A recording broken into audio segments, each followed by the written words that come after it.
to keep us in chains. By a show of hands, who else is sick and tired of the same? 1% trying to keep us small, trying to keep us from getting out. Minimizing the struggles they've caused, saying we're not working hard enough.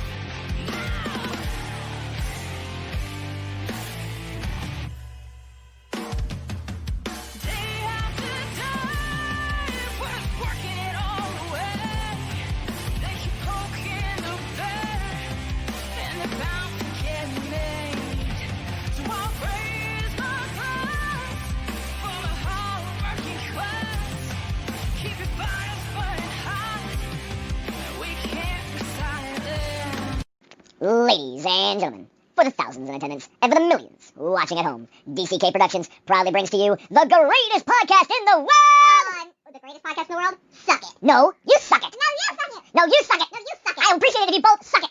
Suck it! We really should stop this fighting. Otherwise we'll miss the fireworks. There won't be any fireworks.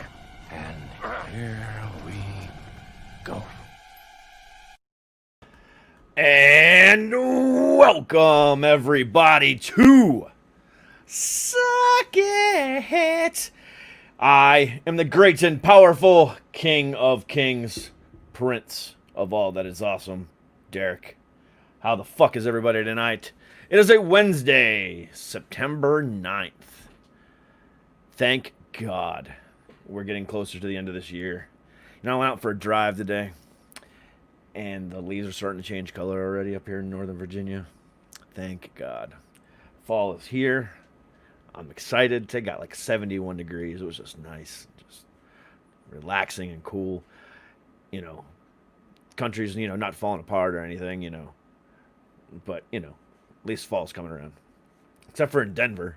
Because they got record high heat on Monday and then turned around and get a fucking massive snowstorm yesterday into today. What the hell is that about? Yeah, but our weather's not fucked up. No, not at all. But it is what it is. So, how is everybody? We're doing good? Good. So I know I am. And it's about to get even better. Because my guest tonight is a former military and is now a rap artist breaking into the scene. And we share a lot in common. We'll get to that here shortly. And I need to take my banner off. And, it's going to be a fun conversation. Find out where he came from, where he's going, and see how he's going to get there as well. So, without any further ado, please welcome Nate Soundz. What's up, man?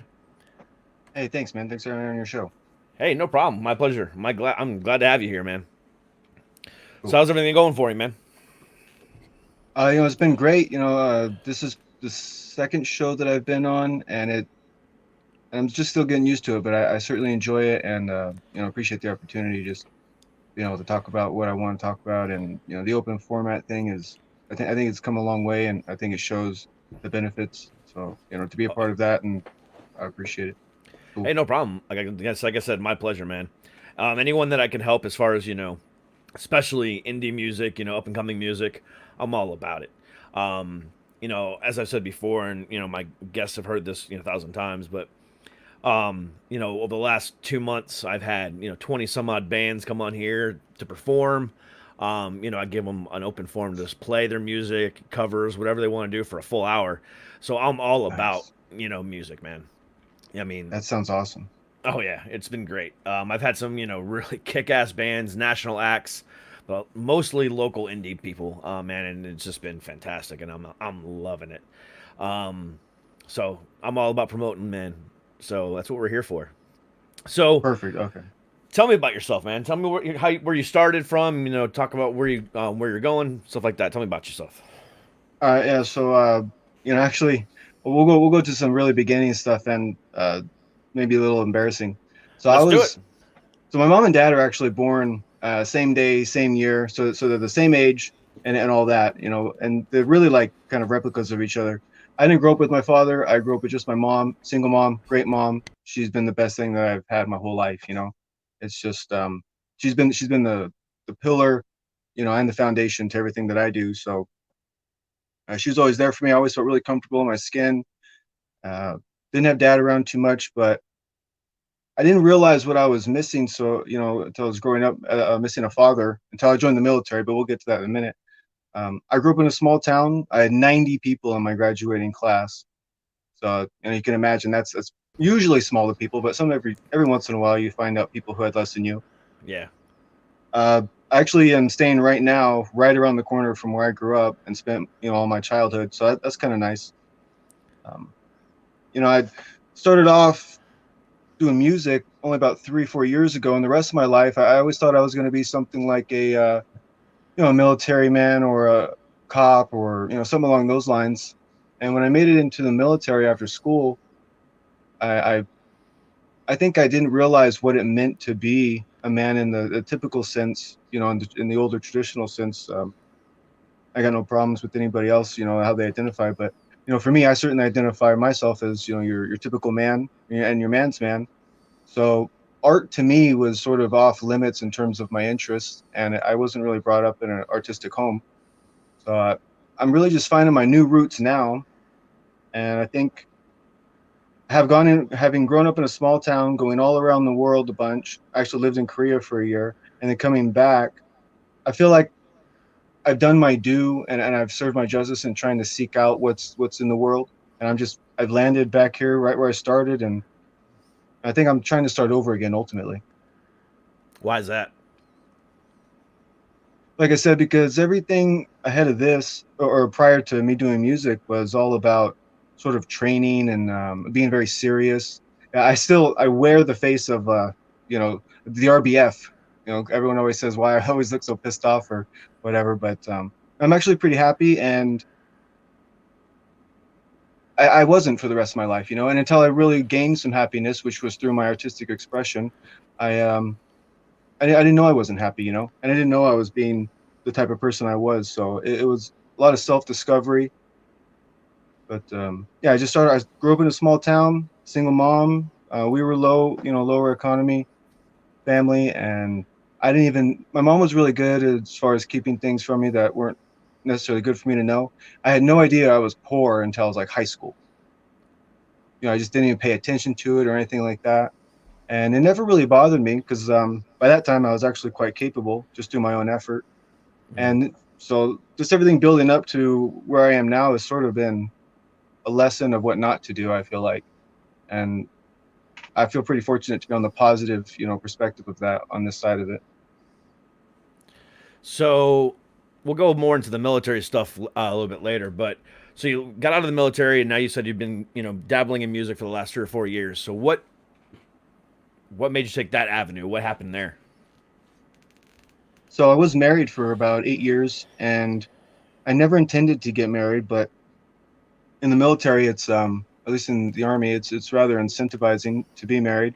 So when I did get married and then had a kid, um, life is sort of okay when everything's determined for you, but then when you get to make your own decisions for a while as an adult, you find out more about who you are, and things didn't work out for her and I, and that hit me kind of hard because like as being a traditional person in terms of my identification as a man woman connection, I uh, I never wanted to get married more than once, and I really believe that the most significant relationship that a person can have in life is something like an intimate companion. So I needed a way to sort of level that with my own self, and I didn't even intend for it to happen, but it sort of just broke out of me. I used to write poems a lot, and I remember one time a guy telling me, my poems they read like rats, and that was really odd to me because I was more like a metal guy and rock, hard rock kind of stuff, even like older classical stuff. I liked some hip hop songs. I certainly enjoyed, the instrumentals and stuff. I never thought about it. So when I got started, I uh, I felt like I felt so good after just sort of messing around with the beat and one of my poems that I figured I had to do this. So I went and got $30 microphone. It was a real cheap one. I don't even remember what it was, but it worked for me. And I started rapping and just down the hallway. And I started one day, and in one day I made like 3 songs. I had hundreds of stuff written. I had so much stuff written and beats were free. I just kept going. I mean, the next thing I knew, I was doing it like 20 hours at once, and I didn't even one day I didn't even know that I didn't leave my chair all day. I just got that infatuated with it. So that was where it started for me, basically, about 3 years ago.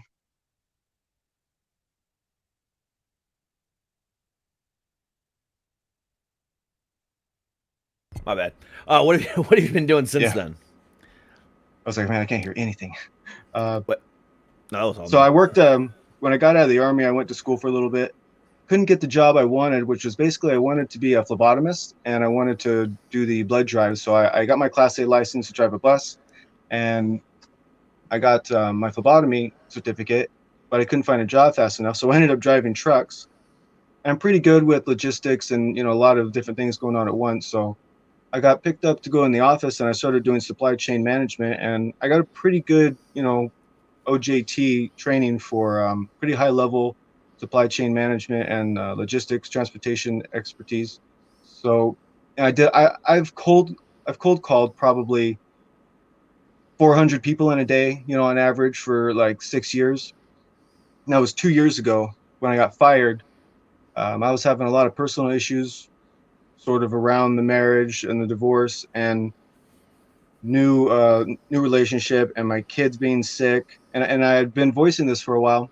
Anyways, I got fired for some stuff that I shouldn't have, and in the meantime I just sort of fell apart again, but I already had music, so it just elevated to the next level.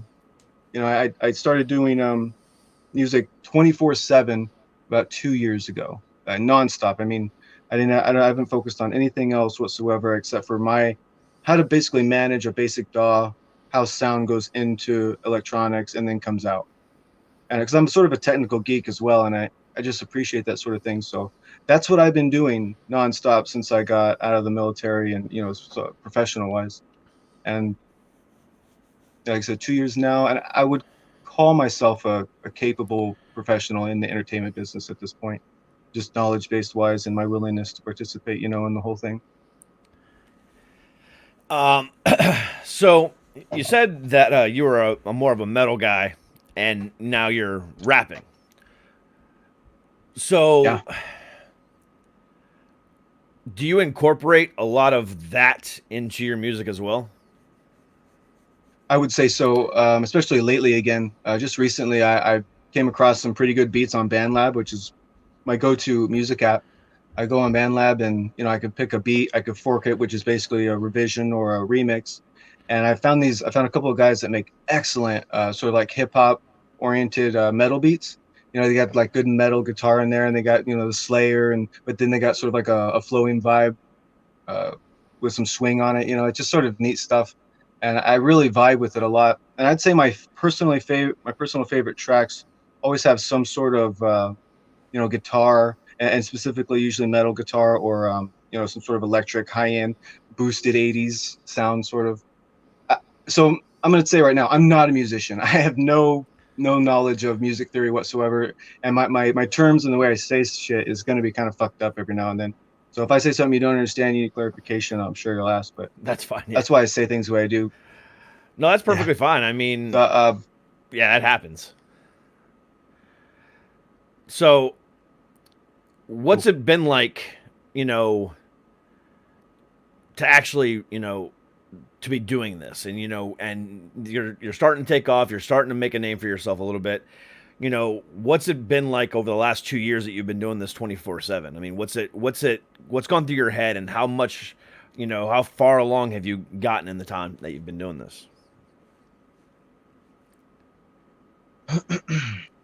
What I noticed for myself is, through the creative expression, like through the ability to talk about who I am and what I want, what I've done, or anything that I can think of with no limitations, exposed me to like parts of myself that I didn't really even think to look for before, because I would record myself and I would just hear myself in a way that I didn't think I would before. So I would say I've noticed it solidified but at the same time expanded my my sense of self, just my identity, and what I'm willing to consider myself as or a part of. It's really expanded my horizons. I talk to so many people all day long now about what they love and enjoy, because that's what I'm pursuing myself. So I only associate myself with the kinds of things that I'm interested in now. Whereas before, I was forced in my 9 to 5, I was pretty much forced to talk to certain people, and I had to talk to them about things that someone else wanted me to, and that was really limiting for me. And I didn't. I thought I was learning, and I was, but I wasn't learning enough, and I wasn't learning enough fast enough. So now being able to work for me and do things that I want my way is out fucking standing. Like I can't feel better about myself on a daily basis, and I don't even have to do shit. I don't have to actually accomplish something specific today because I have the big picture in my mind. It's not a day-to-day rat race, and I think that's a good idea to sort of frame it and why we say rat race. It's because it's a day-to-day thing that you sort of have to be prepared for that you don't care about. Well, now I can look long in the future, and I can make breaks where I want to. I can manage my time better. I become a more efficient person, just for caring about myself more, which is fucking awesome. I feel you 100% on that. Especially doing what I'm doing now. It's unlike anything else, man. Again, talking who you want to, talking about what you want to talk about, creating your own schedule, doing all this stuff. I mean, it's very freeing. And I feel you on so many levels with that. So you said, you see the bigger picture. What is the bigger picture for you? So the reason I joined the military is because I was sort of like this weird person that actually believed everything I was told about what the military was. And now that I've been through it and done that and look back and I'm an adult, I sort of had animosity towards the military as I separated, even though it was all honorable separation and good term of service, all that. I just remember thinking that, I was going to do a specific job. I was going to go find bad guys. And, you find out it's really more like a job. And while you do go find bad guys, and I think there is an ultimate good to the effort, it certainly was about 95% bullshit, in terms of my ability to make that happen. Because I always consider myself a capable person, but I wasn't in the military. It's level 10 restriction all the time for a soldier. You can't do what you want, and you can't really exercise your individual abilities except for in very few places. So I just I've kind of lost where I was going with that, actually. Sorry. That's all right. I was asking what the bigger picture. No, so the question was what's your bigger picture? Yeah. So it's sort of to help people pry out of that, whatever it is for themselves. For me, looking back on it, I feel like I was sort of stuck. I didn't feel like it at the time. So my goal now is to help people confront the issues they're having problems with, whether it's a big kind of thing or whatever. So big picture for me is platform, following, and I want people to consider what I say in the light that we're discussing right now, which is sort of like self-help or self-awareness. I'm about individualism, and I want to reach people on a personal level on the highest scale possible. And the reason I like hip hop, I think specifically, is because the intention is sort of like, for me, the play on words, the rhyming itself, and the amount of words, the lyricism is emphasized with freedom. People like to stretch words, they like to compact words, they like to chop them up. You can literally do the things that you do with physics, like rocks in the real world, with words in your mouth, and it's sort of like a solid to that, because that's the presence of hip hop. You can acapella, and it means as much as maybe a whole song does, and it is about oppression, a sort of a rise against something that works against you. And coming from special operations, in the end, I really appreciate the whole, what do they say in the Green Berets, the Dio Presto Liber, which is to basically help free the oppressed. I want to do that on an individual level, so that's the big picture. Holy fuck, you were a Green Beret? I was not a Green Beret. I was very close to getting my Green Beret, but I did not finish the Q course, and I chose to ETS instead of continue with, because to be in SF, you basically have a minimum of 3 years. Mm-hmm. And my term of service, I was 2.5 years into a 4-year contract, and I didn't want to re-enlist again because I had just re-enlisted. It wasn't a good program for me at the time. I had just had a kid who was, as I was going through the Q course, I was just over half a year old, so I chose to get out and be a father. But yeah, I went to selection, I got selected, and I started the Q course. And Q course is a year long, and after that, once you pass Q course, you get your Green Beret. So It's probably the most proud thing I have, but other than that, Oh, I'm sure. I not agree. Oh, I'm sure. So how long were you in the military for? A little over 3.5 years. Okay. So what made you sign up for the military originally? So when I was a kid, my mom told me that she believes every man should serve a term of service in the military, and my mom said that because she was brought up extremely old-fashioned, like 60 years ago. So while 60 years ago we had like running water and domesticated animals, my mom still milked cows and still killed chickens and pigs and butchered them on in house. They were very much self-sustained.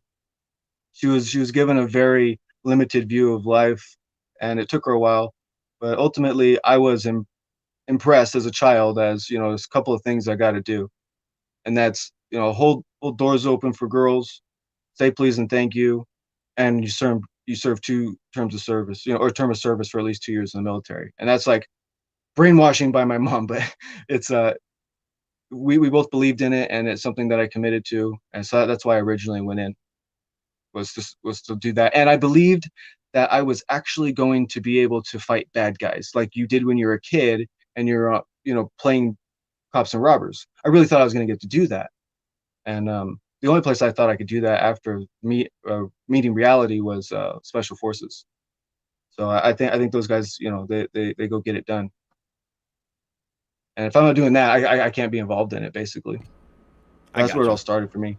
So then why didn't you go, be a cop when you left?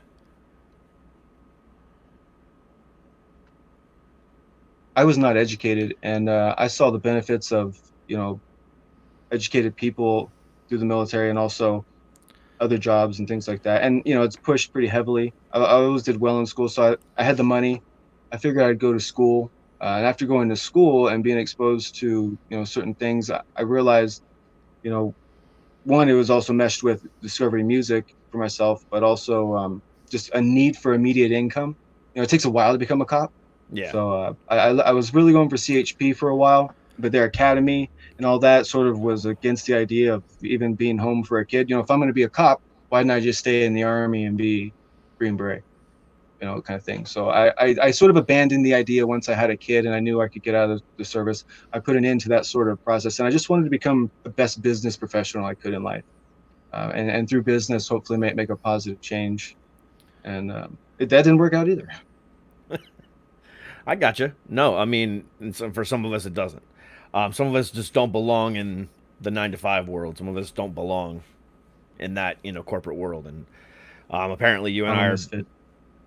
So am I. Don't feel bad. So, with all that being said, do you regret your term of service? No, not at all. It was the most informing, experience of my life in terms of my abilities and just my overall drive, my passion in life. Good. Okay, cool. So now let's get into some other stuff here. So during our conversation, prior to the show, it wasn't really a pre-interview, it was just a conversation. You had mentioned that, you were also very passionate about suicide prevention and mental health, stuff like that. Why is that? So when I was living up in upstate New York, and I got a phone call from a friend of mine, and I won't say his name, but we'll just say my buddy asked me a very peculiar question. He says, he knew that I'd studied, he was a high school friend. I had studied medications, and he seemed to recall I was a good reference on things like pharmaceuticals and stuff like that, because I was interested in that as a kid, chemistry mostly. But at any rate, he asked me if he took a certain amount of a specific type of medication, would it be fatal? And I said, absolutely. And it took me a few, but the conversation quickly helped me realize he took those fucking pills. And I hadn't been home in over a year and a half. I've been in Korea for a year, and I just moved to upstate New York. And I didn't know contacts. I didn't know anybody. Somehow I got a hold of his ex-girlfriend, who I didn't know, was even ex-girlfriend at the time. And I said, buddy is about to fucking die. We need to get this worked out. And from that point to now, which we don't talk anymore now either. That was like 10 years ago. He says, this happens, and I take him from suicide, from attempted suicide to not dead to, basically he's full functioning being. But before that, we went through bipolar disorder, borderline schizophrenic with bipolar, and mania. And by the time we were done just hanging out, being friends and honest with each other, and a little bit of therapy, but nothing major. He takes no more medications. He pretty much just smokes weed, has a job, has a wife with a kid. He told me one time, and he said it quietly, and we were by ourselves. He said, "Thank you. I'm glad to be alive." And I mean, I'm getting fucking choked up right now, man. I mean, he's like one of the best fucking people in the world, Yeah. He's like one of the coolest people I ever met, and he wanted to fucking kill himself. Yeah. I don't know. Maybe you can see, like, right now, it means a lot to me. It means a lot to me as well. I've had two suicide attempts, and I've been struggling with bipolar disorder severe anxiety and PTSD for many, many, many, many years. And I hid it, I denied it, and my family got the brunt of it, especially my wife, for 10, 11 years. And everyone before then, took it too. And it wasn't until November of 2018 where I finally got help. October of 2018 was a very rough month for me, and sent me down a horrible spiral of just horribleness. I mean, just absolute craziness. And eventually got some help, but the first set of medications that they put me on made me suicidal. And my wife's birthday of 2018, November 2nd, 2018, I almost committed suicide. And it was one of the most eye-opening things in my entire life. And, all those years of aggression, all those years of anger and, denial and stuff like that finally came to a head. And ever since that moment, it's just been, so clear. My mind is, so clear and so honest now. And I wake up every morning. Sometimes I struggle to get up still, even though I don't have the stressors of a normal everyday job. I still struggle to get out of bed. I still, have trouble sleeping at night. And if it wasn't for, CBD and THC, I probably wouldn't sleep that well. Because my meds do a good job, but not nearly a good enough job. And so the amount of mental toughness that just goes into waking up every day and just forcing myself to be a human is the most difficult task. And I don't want anyone else in this world, whether it be your buddy, one of my 25,000 listeners per day, or, just random people that I meet on the street, to ever have to suffer from that. And when I hear stories like that, it just lets me know that there's people out there that truly, truly care. And obviously you're one of them. So from the entire mental health community, I say thank you. Because that's so important, man. So important. And, we need more people like you out there in the world, because, again, it's one of those things that, especially in men, it's not talked about. You're told to suck it up, hence the name of the show, and drink some whiskey, and then you'll be fine. Yeah. Just go drink some whiskey, you'll be fine. Well, I don't believe that at all, because it just makes people go crazy. But it's tough out there, man. It really is. Life's like legitimately fucking tough. I'm with that. It took me a while to come to my own terms with the idea of, the whole mortality, living and dying, and what it means. And so I've always been really close to, like, religious concepts and, we'll say philosophy, science in general. I've worked really hard my whole life to put them together. And I tell people lately, my last couple of years, I tell people with sincerity in my voice and genuineness from my heart, I feel like the luckiest fucking person on the planet. Like, I just feel super fortunate of my experiences. I've had just the right amount of convenience and cushion and hardness. I think I I don't feel like I've accomplished, right? So there's no pride in this. It's just my personal reflection on myself. Like I just am content with things in a way now that people are not. And I think I was sort of feeling that when you said, now after your eye-opening experience, you have such clarity, and to look back on it, you could just see through all that shit and Yeah. make sense out of it all.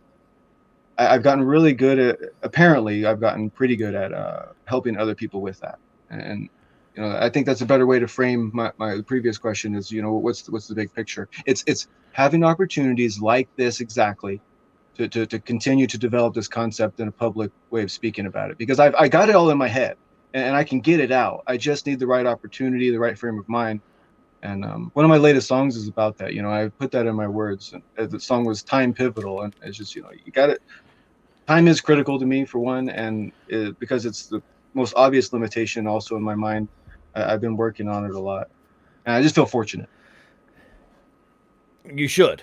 100%. To be in the position that you're at to where you could focus your life and, still raise a family and do what you're, passionate about, and something that you discovered later on in life that is a passion of yours, which is, well within our right as a human being to do. Yeah. Passions change, lives change. And, when I was 18, I was going to be a musician. I was a guitarist. I was doing everything I could. Music was my life. He was gonna sing that shit. I was, and I was doing damn good at it too. But the Sick. music scene in Orlando at the time sucked horribly. And eventually I stopped about 22, 23, and I actually went and became a professional wrestler. And I did that until cool.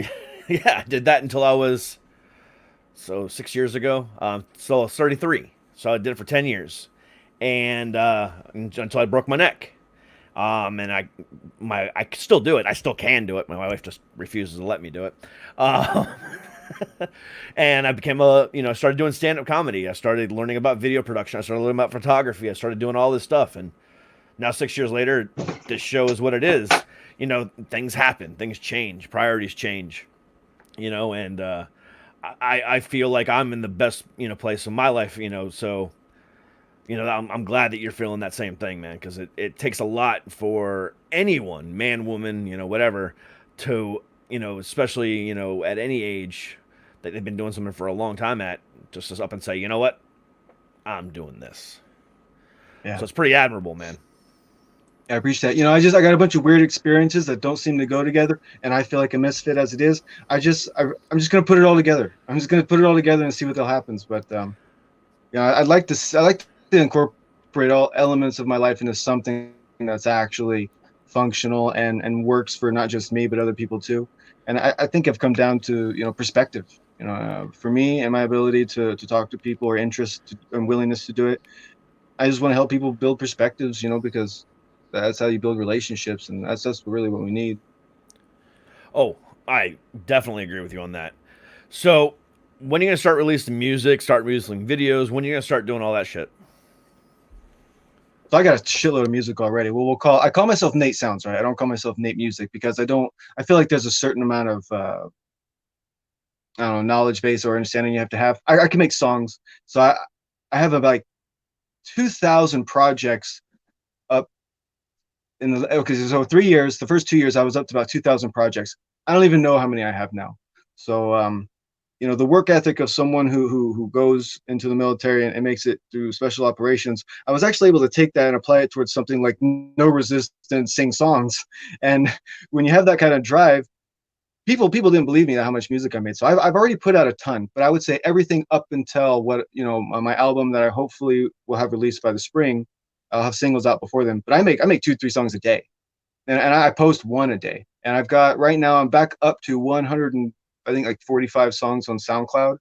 And before that, I was up to about the same number 2 other times. So I've taken down more songs on SoundCloud than I have up right now. And I've intentionally omitted personal stories from my life and my personal experiences, because that's all encapsulated in sort of like I'm not good enough yet. And now that I've developed a skill set and everything, I'm ready now. And that's why I'm doing this. And that's why I'm fortunate enough to be on your show, is because, I'm willing to put a little bit of money behind my effort, because the effort that I've given, I feel, is adequate. So I'm going to say now. I had a video and everything planned for today, but the video did not plan out how I liked, and that was just prior to your show, which is part of my scatterbrain. But it's I was hoping to debut it right this very moment. So we'll say at least a couple days. But the song that's up that it was supposed to be on was it's called Time Pivotal, and it's on the top of my SoundCloud spotlight right now, and that's where most of my music is. If you really want to hear my raw, like Nathan's experimenting heavily, yeah, just that's my BandLab. I like BandLab a lot because I can access it anywhere for free, and it's cool tools. So I can just literally scream into my phone, and if I like it, I can incorporate it into a song later. So I usually start creatively in BandLab. If I like it enough, I'll make it a song or just something like a I'll call it whatever, and I'll put it on SoundCloud. I haven't put anything on Spotify, Pandora, or distributed it, but that's about to start. And I'm going to start with about over 100 different tracks. I'm going to upload over the next couple of days, which is kind of old stuff that I'm allowed to legally. And then everything's going back on my SoundCloud. I'm probably going to have like 500 tracks on SoundCloud in the next month or so. So I'm going to have a shitload of material out there. And I'm just looking for collaboration when it comes to music. I'm starting now. Go for it, man. Absolutely. Thank you. I'm going. Well, when your video is ready, send it my way, and I will play the shit out of it. Okay. Yeah. Regardless of whether or not you're on the show or not, if you want to come back for just a few minutes just to debut the song, that's fine.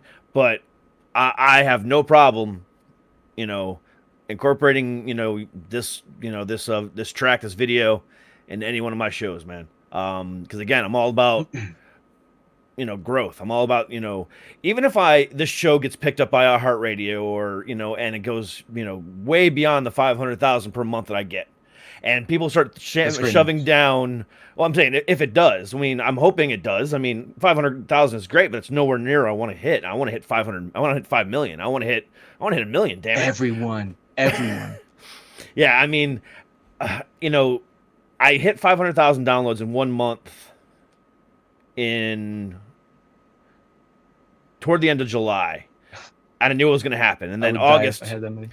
Then August, I did hit 500,000 downloads in that time. And the first month so it's only been 9 days that I've hit a full 500,000. But I mean, if I would have hit those last couple weeks of July the same way I would have hit, the first couple weeks of July the same way I hit the end of July, I would have hit 500, but it's like 482 or 472, something like that. But spectacular. It is. Good job. But even if I was able, like I said, to get picked up by iHeart or something like that, and have a major backing behind me, and they started shoving major bands on me, I'm gonna be like, Wednesdays and Fridays, I'm talking only, independent guys. I'm only talking to, local people. Because I still want this forum, no matter what. Yeah, cool. Give me the major people. I'm fine with that. But there's people like you. There's people like the band that's on the beginning of my intro. A band called Flying Jacob out of Maryland. That song is about how fucked up corporate America is, and they can't take, they can't pay a livable wage. They pay, they give you shit health care, and that doesn't even include mental health care, and that's literally a line in the song. And, bands like that and you and all the other bands that I've had on the show over the last 2 months deserve an outlet. They're not getting it. Terrestrial radio sucks ass. Okay. Sirius XM you can only get played on if you know somebody, whatever else the case might be. So where else can they get played? They upload their music to Spotify. Okay, great. How do they build a following? Okay, they have social media, but how do they get that social media? There needs to be a show, and I'm hoping to be that show for those types of people, no matter what. You're my favorite show. Huh? And I didn't, and seriously, I have been looking for a show that does this, and I have been asking left and right. It's like, how do I find you if I'm someone else? Like, what's the best way? I mean, I know it's word of mouth and people positively representing you accurately, and I'll do my best ability, from this point forward, because I've got tons of people that would love to send your direction. You know what I mean? I mean, people way more talented than Nathan. They need a little bit more drive, but they are fucking talented beyond belief. And I just like the people who inspire me, like Sweaty, Double T's, shout out to Sweaty. That dude, when I was shit, man, when I was total ball of shit, just couldn't fucking come up with anything creative, and it just, super harsh mixes, just real bad, real fucking bad. He'd be like, this is different, and this is cool, and fuck everyone else, and then I'd hear one of his songs and just take all that motivation and encouragement, He's one of those people who, as far as your message, being mental health advocate, that guy has also been through a lot of rough patches. I'm not going to say a lot of his business, but I'll say he has a lot of similarities to your, what you've shared.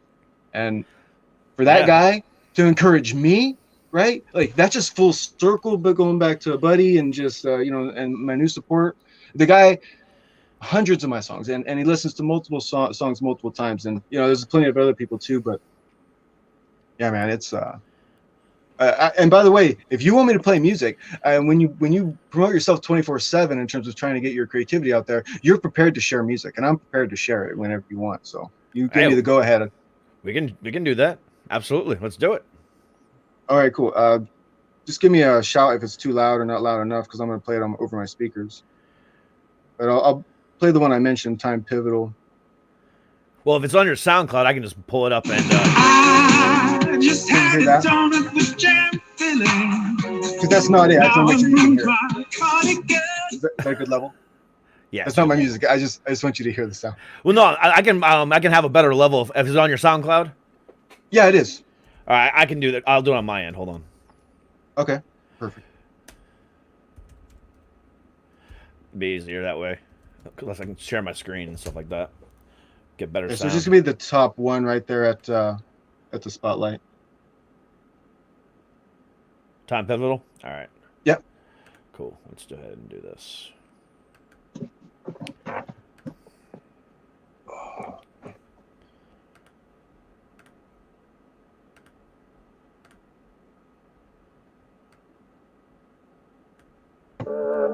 Nate Soundz with Sickness on the beat.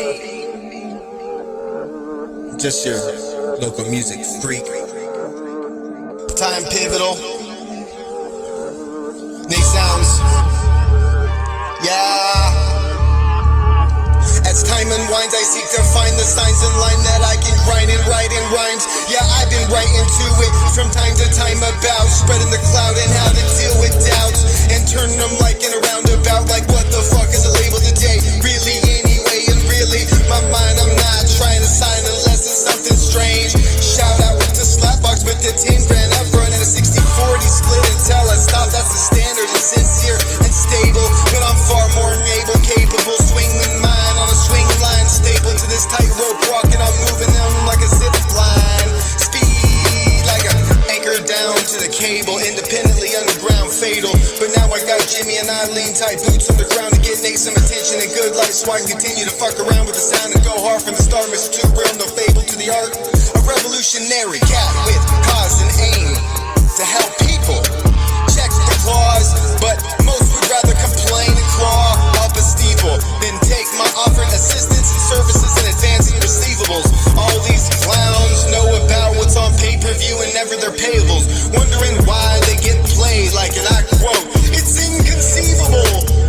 So hold your pause and pause the applause, because unless I'm giving money away, these beggars are unreachable, unteachable, unpleasable. We all want to be rich but not responsible. Everybody wants a response but not be civil. Like everyone who's anyone made it must be a fucking criminal, right? Fucking get that bullshit out your mind, because the only crime is how much potential and hard work remains unattended, untenable. Dogmatic sound bites sparking off to the sentinels and subliminal, shiny mystical, so typical and oh so predictable. Like I'm taking action with some esteem and passion and wash away the trivial. If only I wishables, because it's pitiful and success is fucking pivotal. Time pivotal. That is time critical. Time pivotal. I am the aforementioned Sentinel. I'm heavy dose like clinical. I'm a cynical. I'm at the pinnacle. I don't ridicule, but I'm really I pity the fool.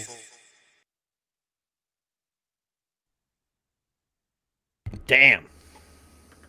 You even dropped, Jimmy and Eileen in that song. Yeah. That's a really good song, dude.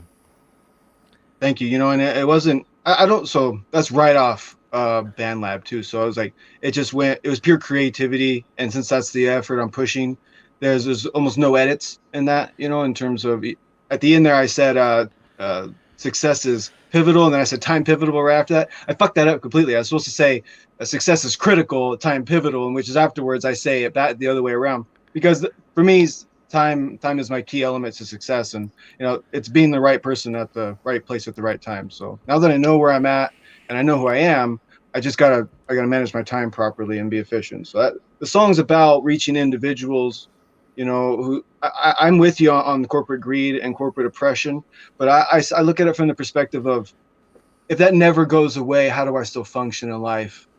And it's about me doing what I need to do for myself to be like honest, right? To be honest with myself first, and then everything prioritizes itself after that. In my point of view, and we can get into that if you want, but it's sort of just my philosophy, and I feel like that song embodied a lot of things going on right now. That's why Jimmy and Eileen are in there. It's sort of I just put that in there. I didn't write that. I liked it, sounded good, so I kept it. Thank you for the compliment. Hey, no problem, man. So I do want to get into it. So let's get into it. So go deeper into what you were talking about.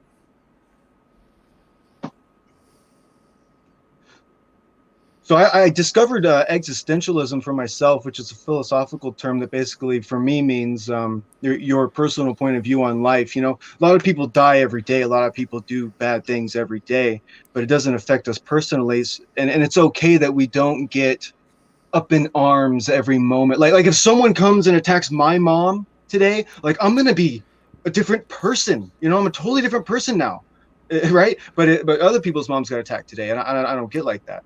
And that's sort of like existentialism in a super small nutshell. It basically is, you and yours. You have limits. So within my realm of limitation, I consider myself an individual. And within my realm of limitation of individuality, I have to take responsibility for all things that occur to me, even though it happens to me and I'm sort of like a victim, someone who receives these happenings. I'm sort of like out of control of it, right? There's some things that are going to happen to me that I just can't control.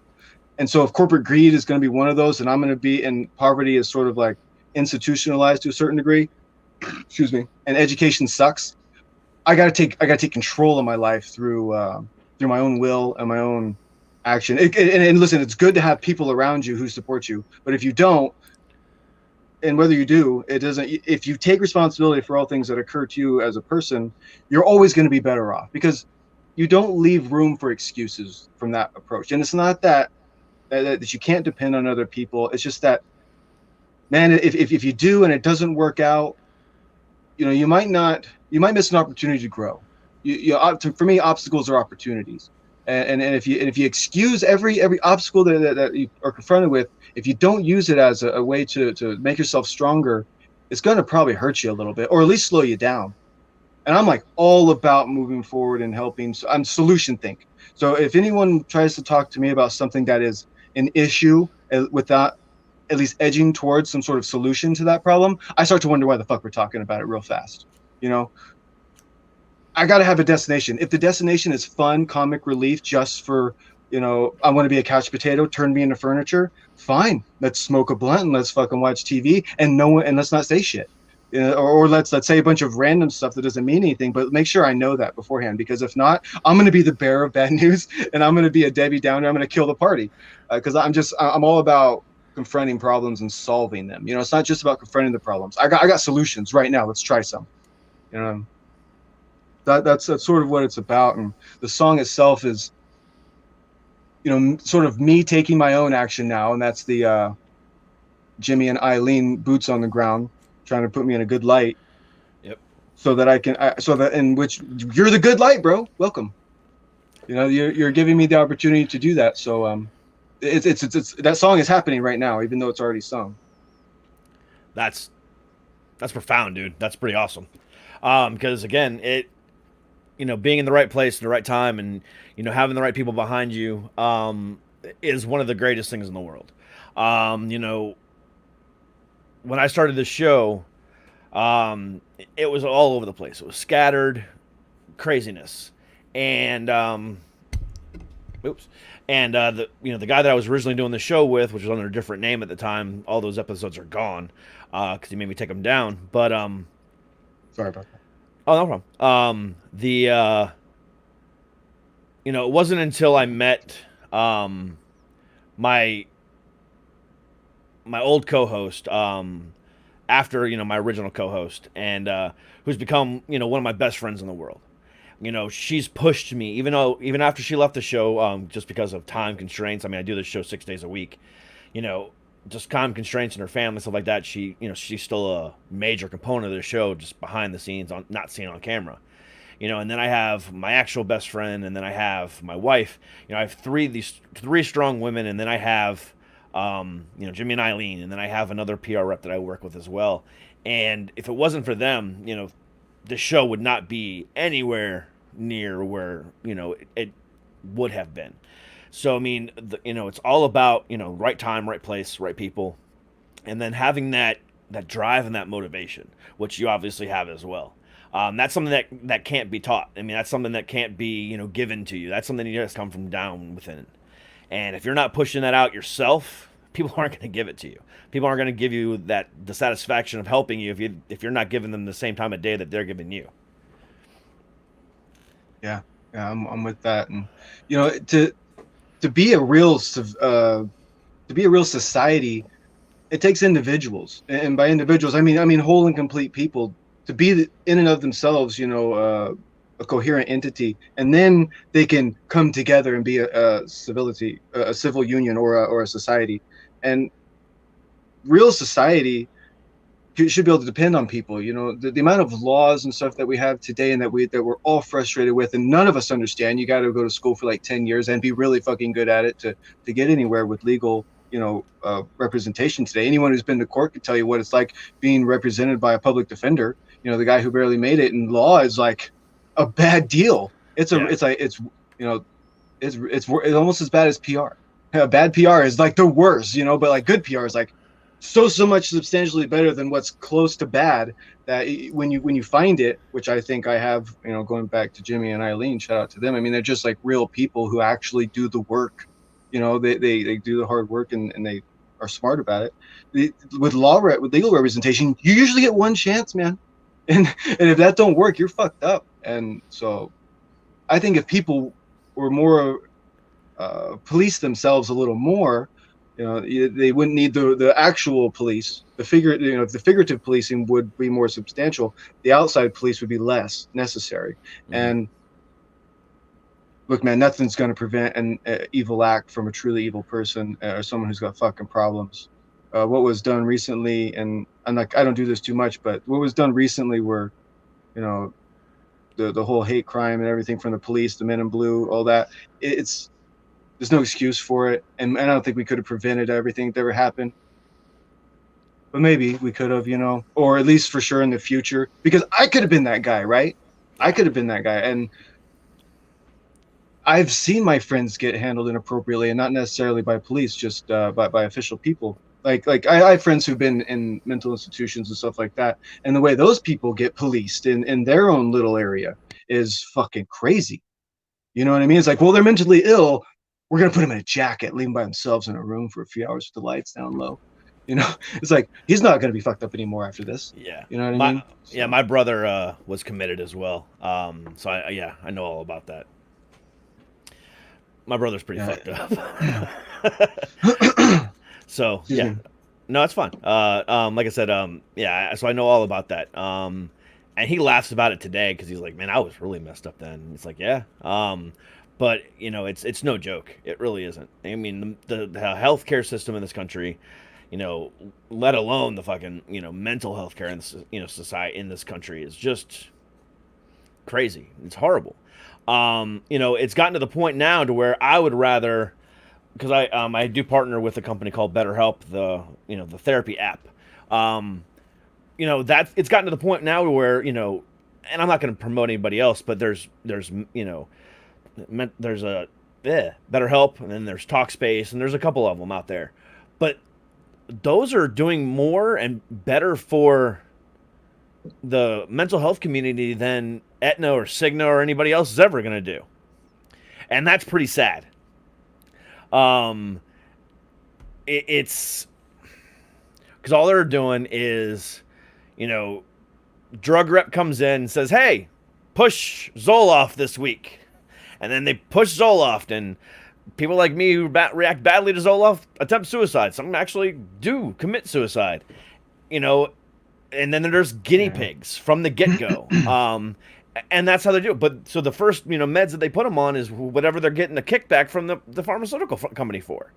And then they go, okay, well, we'll try this. Oh, we'll try this. And it's just a constant cycle of being a guinea pig. And I was a guinea pig for, 6 months. My brother was a guinea pig for nearly 5 years.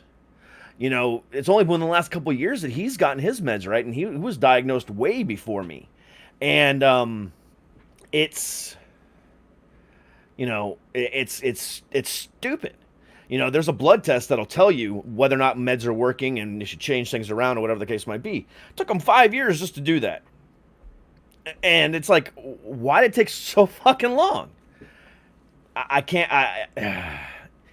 that is like my biggest pain point, and again, it's still just swept under the fucking rug every goddamn day. Yeah, and a lot of it goes back to that healthcare system you're talking about, in my opinion. It also goes back to the individuals doing it. And I don't even know where to start with that, because I'm not I'm a trained phlebotomist and lab assistant, and I've had good encounters with experts in the field of medicine, both pharmacists including pharmacists, managers, doctors, PAs, all the whole gamut. And I just, man, there's so many good people that mean well. It's so hard to believe how fucked up it actually is, because I agree with everything you're saying. Yeah. It's like, how many people can care that much and get together?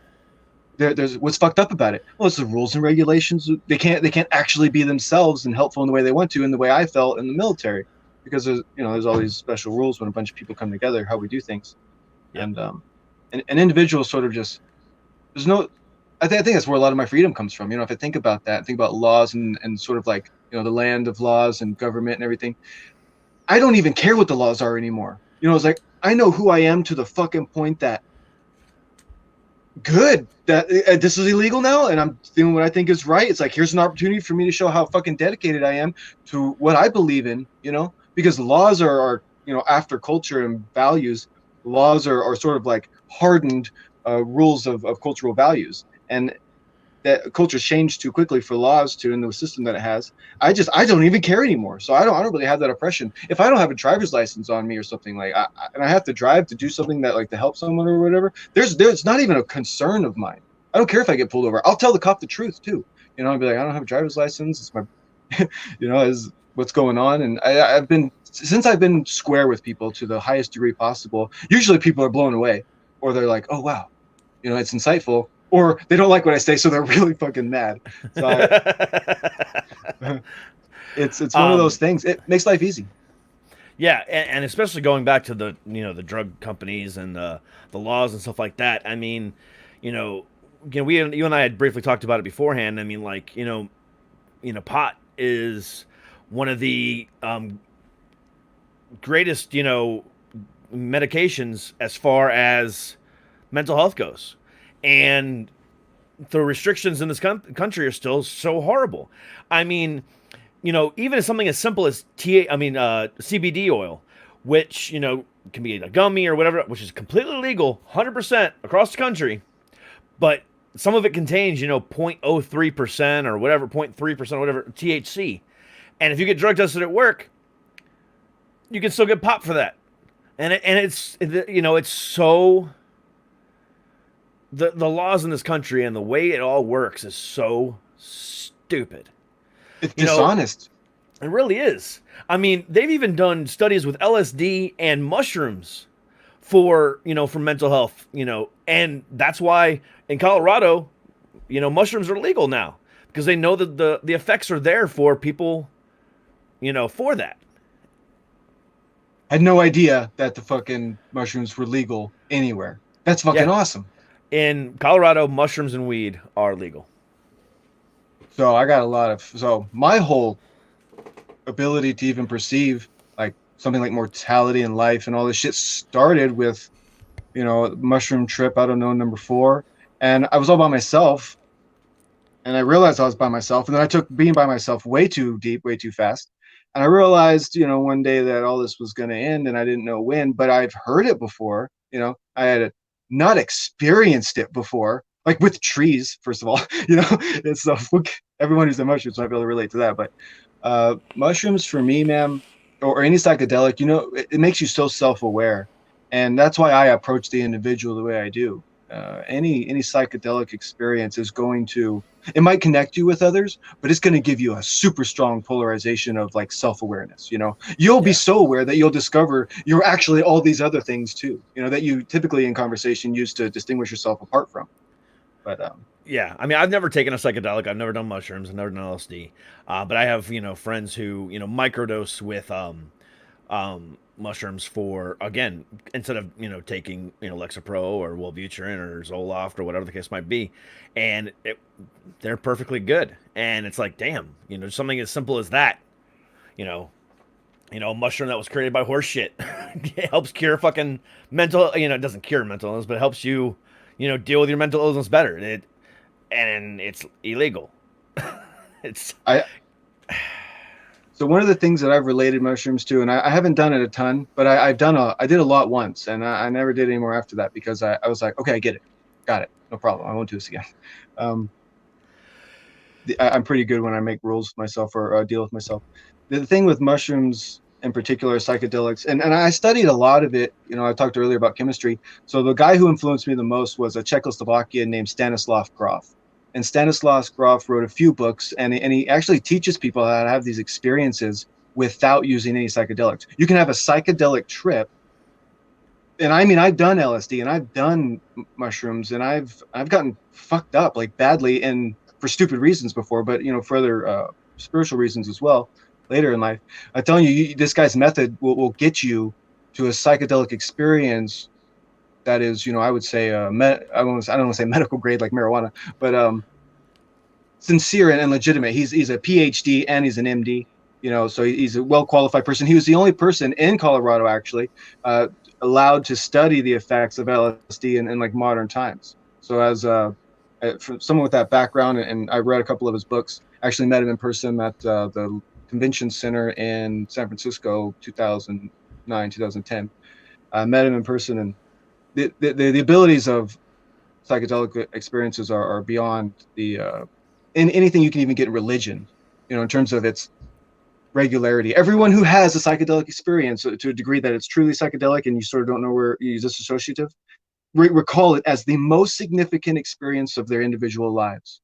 Like outside of being a mom and a dad, or if you're like a war hero or some shit, outside of those having a baby, like that's where we're at with psychedelic experiences, and you can get that for $10 in the San Francisco park, Yeah. And people call that the most intense experience of their lives. So there's a reason for it, and to not take that serious, and it's just what the fuck. I don't know where to start with that. You just point at people and you're like, look, and it's self-explanatory. So yeah, I don't even know where to go with it. Especially, if you look at Colorado, their state has a tax surplus. Their crime is down, and, it's a model state for everything that's going on. Now, granted, it's their weather there sucks, but, overall, I mean, it's an interesting, concept and everything like that. And the government just doesn't know how to regulate it, or now it's a red versus blue thing versus a, take care of our country, thing. Because I mean, it, even like years and years and years ago, before the medical marijuana craze, there was companies out there, experimenting with the strain Charlotte's Web to help kids with epilepsy, and people were freaking out about, we can't give our kids pot. It fucking just cured this little kid of his epilepsy. He's never gonna have another seizure again. You want to fucking bitch? Or 60, 70, 80-year-old men or women that have Parkinson's disease, will have the crippling shakes. They can't even get up and walk. But give them one joint or give them a brownie or whatever the case might be, and within 10 minutes, it stops and they're normal again. Mm-hmm. If that's not fucking proof, I don't know what is. I mean, it's ridiculous. It's ridiculous. Well, You know, sorry, go ahead. no, I was just saying, go ahead. I was gonna tell you to go ahead. Oh yeah, the government, and I'll talk federal because you still can't step into the federal building or whatever with a joint or you're a federal offense, but you're not if you're in a state that allows it. But here's the crazy bullshit. If anyone's ever heard of Marinol, Marinol is a pharmaceutical replica of a delta 9 THC cannabinoid. It is delta 9 THC.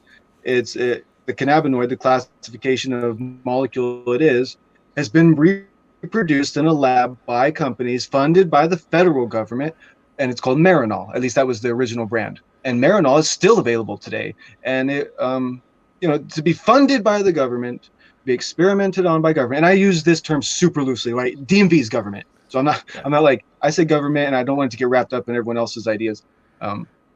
Meter Maid is government to me. Anyone who with a regulatory process. So, how do you justify that? How and see, I've got a lot of peculiar questions, and I wouldn't like if I got to meet the president, Mr. Trump, that everyone hates so much, and I don't necessarily like him, or I'm not really not liking him. I'm apolitical, non-political. Well, I wouldn't waste my question on that. Like, what were you doing with Marinol? Something like that. But at the same time, it's a huge amount of funding that goes into developing a pharmaceutical grade cannabinoid in a lab. So it's also pretty detrimental to put someone in jail for 10 years. So we're putting people in jail for 10 years for selling weed that we're experimenting on a federal level and basically have legalized on a fucking state level. That's a huge mashup, right?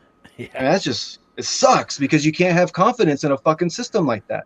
Yeah. When you know basics like that, we've got to chop the extremes off. Yeah. I mean, even in, like here where I'm at in Virginia.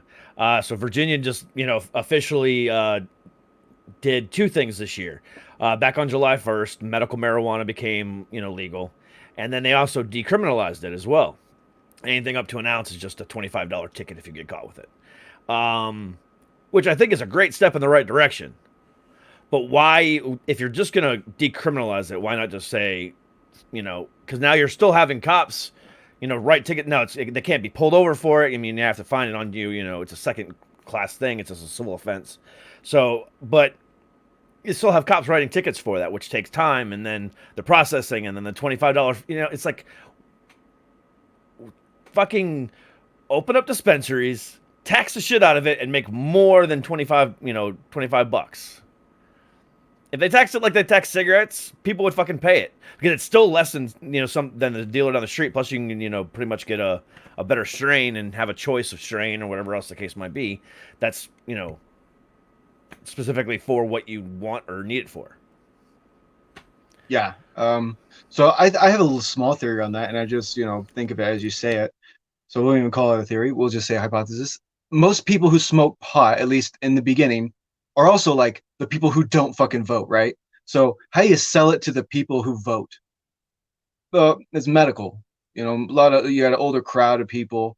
You got the baby boomers who's just, they're all like my mom and generation few older than hers between 65 and let's say 45 is a very strong impression, and that demographic just really seems to they're very strong in voting. They believe in the process, and I for one don't believe in a lot of high level voting. With the electoral college and the ability to mass communicate, it's all a big secret, right? The whole voting fucking process is like SoundCloud's algorithm. It's like, how the fuck does this work? And sometimes I feel like they're both the same. There's guys in the back just deciding, sort of what goes where, and that's why I don't like the whole division thing, the red blue, because the easiest thing. I mean, that's the age old fucking divide and conquer as far as I'm concerned, and I don't mean that as an orchestration. People fall apart when you separate them. It's just the nature of things. Yeah, and that's why I don't agree with the two-party system, and I don't agree with any of that crap. It's just it's so stupid. It's so stupid. And especially because you mentioned the age range. I mean, from 45 to 55, I kind of agree with you, but I think once you get above 60, which is my mom's generation as well, those were the hippies. Those were the people that lived in peace in the 60s and 70s, and they were all doing it back then illegally. Peace, power, burn your fucking bra. but now they're the ones, standing up and saying, no, that's not right. Bitch, you were doing it back in the 60s and 70s before we were even born. And now we've discovered that it fucking helps people, glaucoma, cancer, fucking, mental health, whatever the case might fucking be, pain. And glaucoma. No. But I'm just saying, like, it even pain, THC creams and pain ointments are fucking amazing things. Pain patches and shit like that. I mean, these are all things that it's been proven to fucking help. And people fucking just don't care. Yeah, I know. I mean, I don't know if you ever gotten a little THC oil on your fingers, but I mean, outside of like liquid Band-Aid, that's like the best fucking barrier on the planet for like a wound or something. And it's great for the skin and all that. We've had hemp stuff in superficial application, topical application for a long time. But yeah, the new stuff is it's a lot better. It's just out of control good. It really is. I mean, and again, I hope, in our generation, in our time, lifetime, we see significant change as far as, the medical care system here in this country. And I'm not talking about, marijuana. I'm not talking about, that kind of stuff. I'm just talking about overall better care for mental health, for cancer patients, for, this kind of stuff like that, to where, conspiracy theory has been around for years that, the government has the cure for cancer, but the pharmaceutical companies don't want them to release it because there's much more money in keeping people sick than curing them. Whether that's true or whether that's false, we don't fucking know. And, I wouldn't put it past our government, but at the same time, I would hope that they wouldn't do that too. It's like, but, there's been many times where bills will hit the fucking floor and then these fucking, panders for the lobbyists for the pharmaceutical companies kill it before it even reaches a vote. And that's pretty fucked up to where big business kills a bill that could potentially help people and they do it with money. Yeah. It's so greedy. It is. And when you're in the doctor's office though, and right, a doctor makes great money, right? They make great money. The doctor does. But the doctor doesn't make as much. The doctor typically makes about as much as the fucking pharmaceutical rep who comes in and drop off the pills. You know what I mean? Like across the board, I would even say on the higher end, you're gonna have pharmaceutical reps making a significant amount of more money than your average doctor is, your entry level doctor, or just family practice sort of stays in a small town doctor. And those guys, the doctors, our resources are incredible. Our medical resources are amazing. Our doctors are amazing. Our training is amazing. All that stuff is there. It's the access to the shit that we don't get. Pot being one of them. But I mean, just the tech that's out there, the tech available. Like you're on Alexa earlier. You can wear right now. I could have a smartwatch on every limb of my body, on my ankles and on my hands. I could be reporting my biological experience, on a really detailed level. I could be reporting that constantly to a doctor. That's an easy application. And the fact that this has to come from like someone like me or like another tech guy who's just like sort of interested, maybe he wants to make a few bucks on a dope app to help people because his grandma got sick, he's just trying to do a good thing. He just thinks about it. I can't believe there's not doctors out there who haven't done this yet. This is why I want a platform, though. I mean, I keep telling people I need to sit down in a room with a doctor, an architect, and several experts in their field, PhD levels with open mind, and just I need a few questions answered for like 5 million ideas that I have to help people.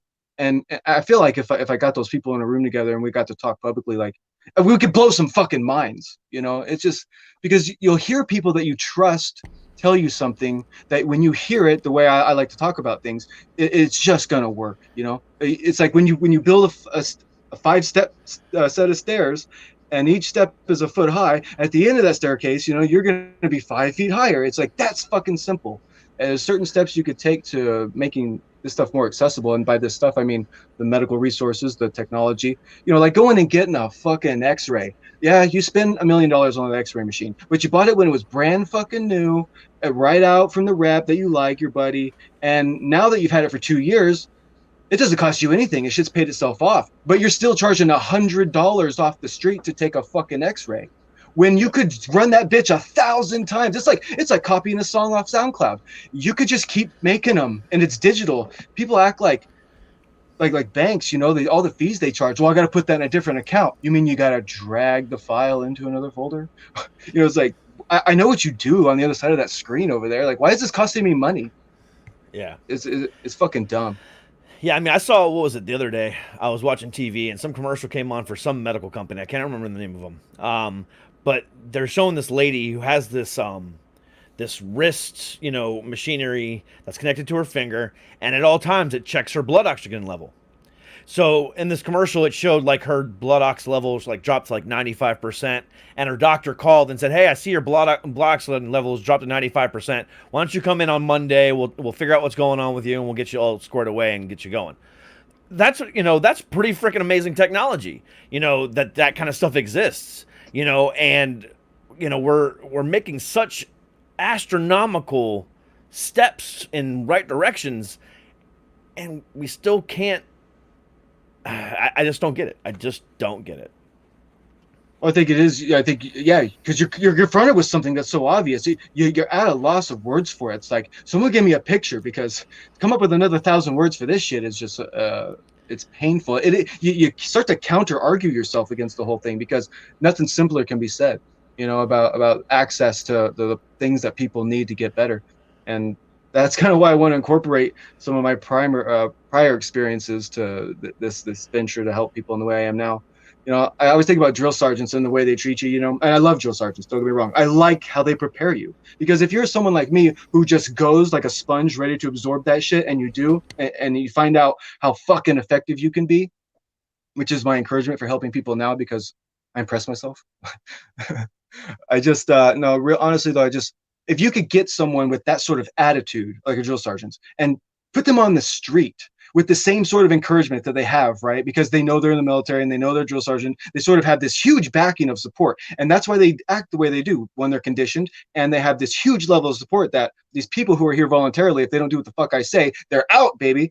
So if you could get someone like that with knowledge of, mental health problems on the street, to get the bum who's been shitting on himself in San Francisco about to get shipped to Woodland, where I live, I spend most of my life, shits himself all the time.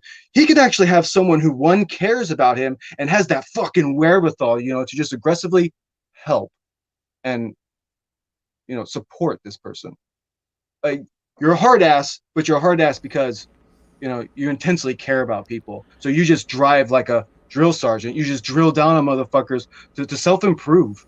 And I know those people aren't volunteers to necessarily want to self-improve, but that's why they need it the most. You know what I'm saying? They need that encouragement the most. And if you could just have that intensity with the right perspective, you could do that. I believe, anyways. I agree. 100% agree. I think it'd be fucking awesome. Oh, you're not wrong. You're 100% right, and I wholeheartely agree with you on that, man. Absolutely. No doubt in my mind. Dude, you're a badass dude. You really are.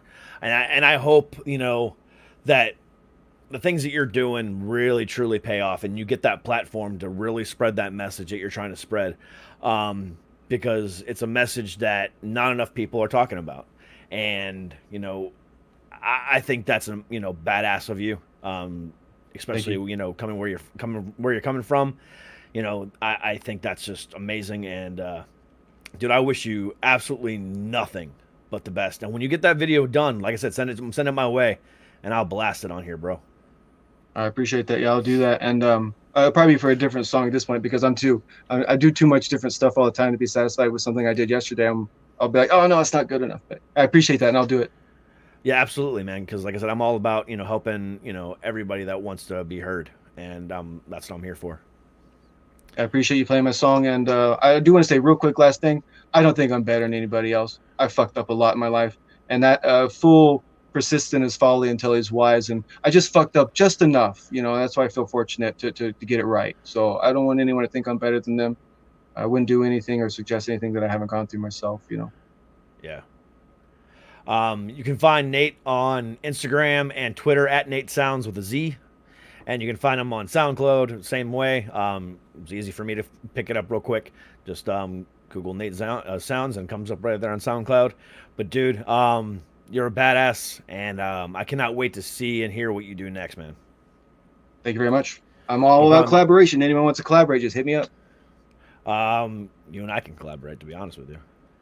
Hell yeah! All right. We'll talk. I'll send you a text. Thanks, bro. Hey, no problem, dude. But we'll talk soon.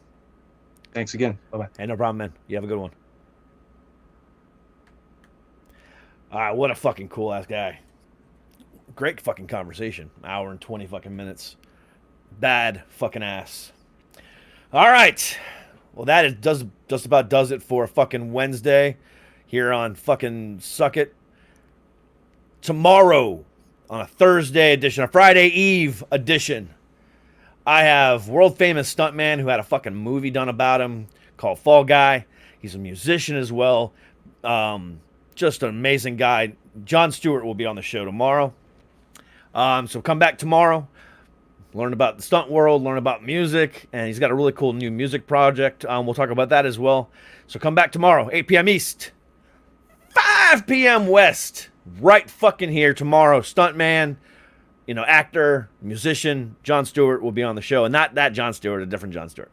But come back tomorrow. We'll see you then. Until then, stay healthy, stay happy, and as always, stay fucking heavy. Peace.